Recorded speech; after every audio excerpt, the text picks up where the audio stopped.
Well, here we are, leaving the rain-drenched Hunter Valley for the delights on offer in Australia's most culturally diverse city, Melbourne. It may not have the scenic wonders of Sydney, like the Harbour Bridge, the Opera House and great surfing beaches, but it is celebrated for its relaxed atmosphere, arts and culture scene. Melbourne has an old-world Victorian charm, and the Windsor Hotel is our preferred accommodation because of its grand Victorian architecture and a location that allows one to be in close proximity to the heart of the city. We've arrived in the morning, and so we seek out this French restaurant for our breakfast.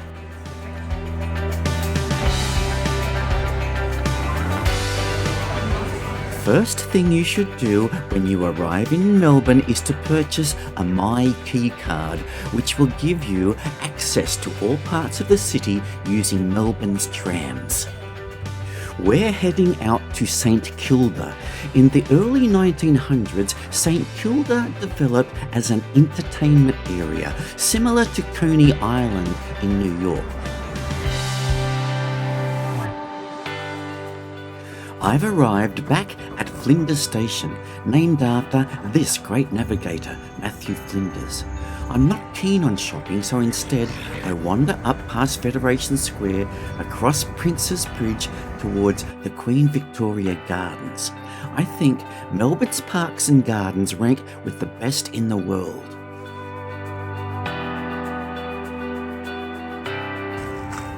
Melbourne's autumn colours are on display, along with the park's murals and statues. And this is the Sydney Myer Music Bowl, in which Melburnians gather every Christmas Eve for carols by candlelight. The Hotel Windsor was named in honour of the Prince of Wales, later King Edward VIII, during his visit in 1923. The Windsor predates other notable grand hotels including the Waldorf Astoria in New York, the Raffles Hotel in Singapore, the Ritz in Paris and the Savoy in London. According to its website, it was established in 1883 and combines the classic beauty and architecture of the Victorian age with the graciousness of that bygone era. It's down the alleyways of Melbourne that one finds special treats like this Armenian restaurant.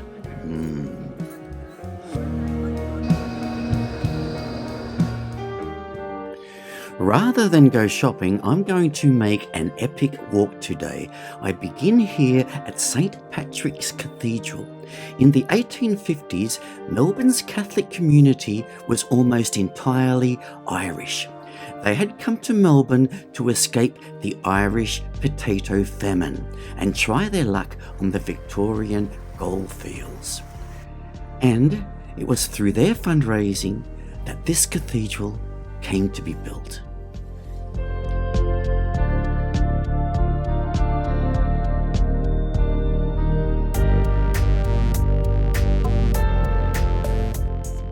Now I'm walking through Fitzroy Gardens.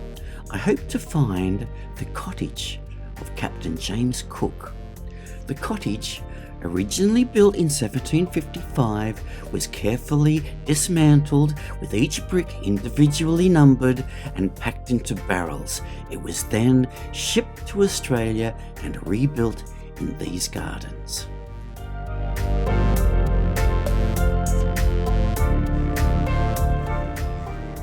Not far from here lies hallowed ground. It's the MCG, the Melbourne Cricket Ground.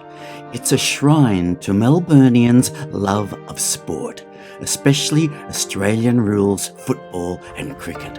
Statues of legendary sporting figures surround the ground.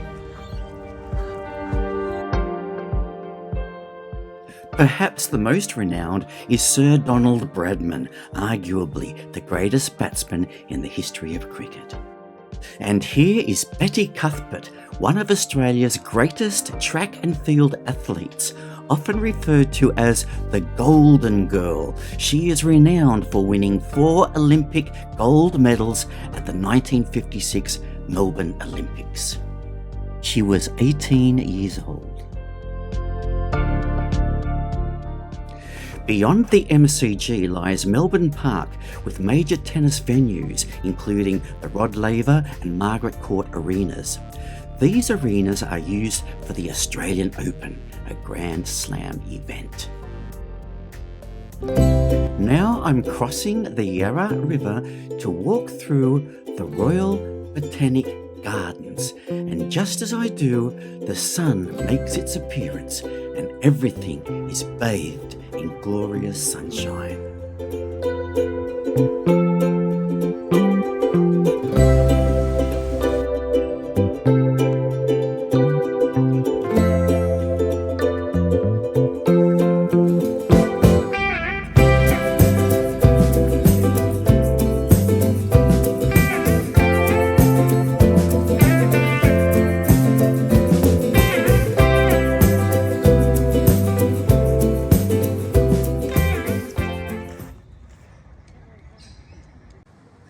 Now I've arrived at the Shrine of Remembrance.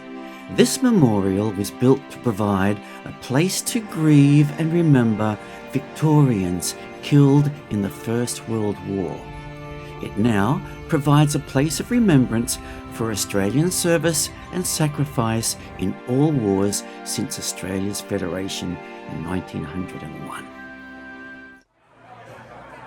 Tonight we dine at Ho Chi Mama's, renowned for its delicious Asian fusion cuisine, particularly its bao buns and other share plates.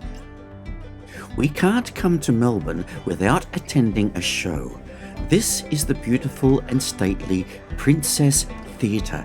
Dating back as far as 1854, the Princess Theatre is regarded by many as one of Melbourne's most spectacular landmarks.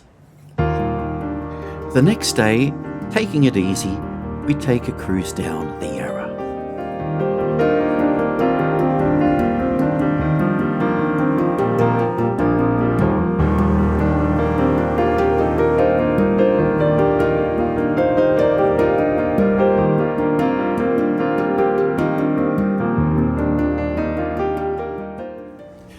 We've come to this pub to see Chloe. Chloe is an 1875 oil painting by French academic painter Jules Lefebvre. Chloe is a water nymph or naiad. Melbourne's famous laneways are buzzing with shopping arcades, street art, cafes, bars and boutiques, all with their own individual character and charm.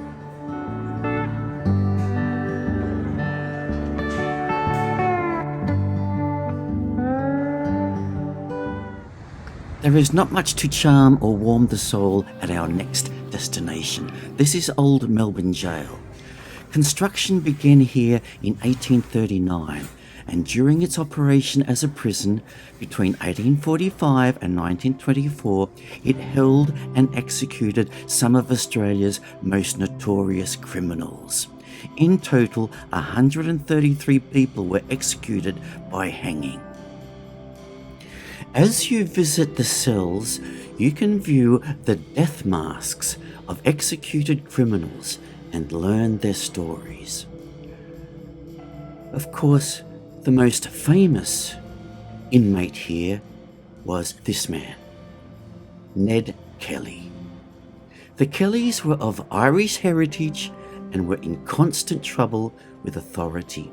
They stole horses, robbed banks, and while on the run, killed 3 constables at Stringybark Creek. Ned and his gang took to wearing armour and had their final encounter with the police at the siege of Glenrowan. Ned was wounded and brought here to Melbourne Jail to be executed. His final words were, "Well, I suppose it has come to this. Such is life."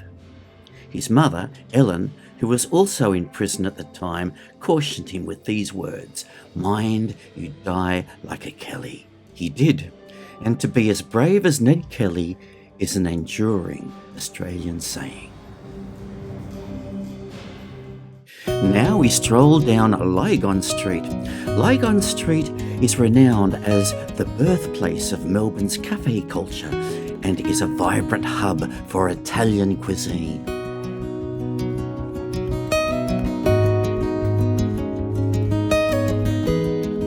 Now we are making our way back to the city through Carlton Gardens, wherein lies the Royal Exhibition Building.